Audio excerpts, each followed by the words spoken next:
Jangan takut dengan dunia. Takutlah kita kalau ditinggalkan oleh yang punya dunia. Antum punya Allah, gak ada yang kurang. Miliki Allah. La ilaha illallah tertanam dalam hati. La ilaha illallah. Merasa kita punya Allah.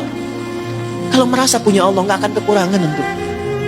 Yang miskin itu yang gak pernah merasa cukup, yang gak ada Allah dalam dirinya. Maksudnya gak ada la ilaha illallah. Akhirnya semua cara ditempuh. Kalau la ilaha illallah itu semuanya dipastikan baik. Allah ridho enggak? Allah ridho enggak? Allah ridho enggak? Tak akan kekurangan. Susun dengan baik. Nah, cara nyusunnya, tempatkan dulu prioritas akhiratnya. Turunkan ke bumi, jadikan sebagai aktivitas. Susun rencana. Tinggal kerjakan, nunggu meninggal. Itu aja simpel. Percuma antum takut kematian, meninggal juga. Gak usah takut meninggal itu, pasti akan dialami. Yang ada itu bersiap sebelum pulang. Mau usia berapapun, mau 40, 50, 60, 70 tahun, Anda keluarkan zikir ini di pertengahan malam, mohon kepada Allah, maka digugurkan semua dosa-dosa yang pernah dilakukan di masa lalu yang buruk-buruk. Allah ganti sisa hidup Anda dengan lebih baik dibandingkan dengan yang sebelumnya. Rabbana faghfir lana dzunubana wa kaffir 'anna sayyi'atina. Ya Allah, selama ini salah saya menjalani hidup. Saya minta ampun ya Allah.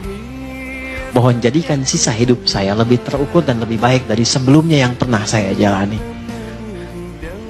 Siapapun yang mampu menunaikan sholat sunnah 12 rakaat, yang mengiringi sholat fardu dari siang sampai malam.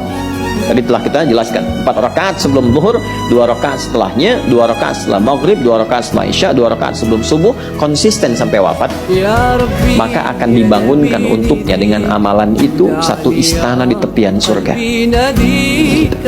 Dan semua yang meriwayatkan hadis ini, termasuk istrinya Nabi SAW sampai ke para sahabat, itu langsung komennya begini: saya sejak mendengar hadis itu dari Nabi, langsung saya kerjakan dan saya jaga sampai saya wafat. Tidak bisa bayangkan. Itu di luar Ramadan. Ketika Ramadan, kalikan lagi pahalanya 10 kali lipat. Ketika kata-kata kotor keluar dari lisan, pada saat yang bersamaan Anda sedang merendahkan kehormatan Anda di hadapan orang lain. Makanya tidak ada orang yang mencela kecuali akan dicela. Tidak ada orang yang menghina kecuali akan terhina.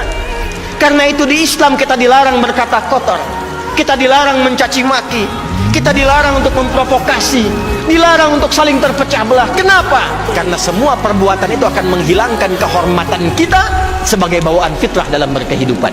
Siapa yang bertekad merubah dirinya lebih baik, kalau dia masih ada ajal hidupnya, maka oleh Allah akan dilimpahkan ketenangan. Jadi kalau mau berubah jadi baik, bukan dunia dulu yang dikasih, bukan materi, bukan pangkat dulu, diberikan ketenangan di hatinya oleh Allah supaya menerima kebaikan. Setelah itu baru dilimpahkan, kedudukan tambahkan, harta tambahkan, ilmu tambahkan. Tapi kalau dia ingin berubah tiba-tiba wafat di pertengahan, maka jalan kakinya itu menggugurkan dosa-dosanya. Tobatnya diterima, tapak kakinya dihitung sebagai amalan baru. Rumusnya nih, istighfar, hamdalah, salawat, doa. Ya, doa. Tutup dengan istighfar lagi. Saya ulang ya. Istighfar, hamdalah, salawat, doa. Tutup dengan istighfar lagi. Itu adab. Coba aja lakukan yang 5 ini dengan ikhlas.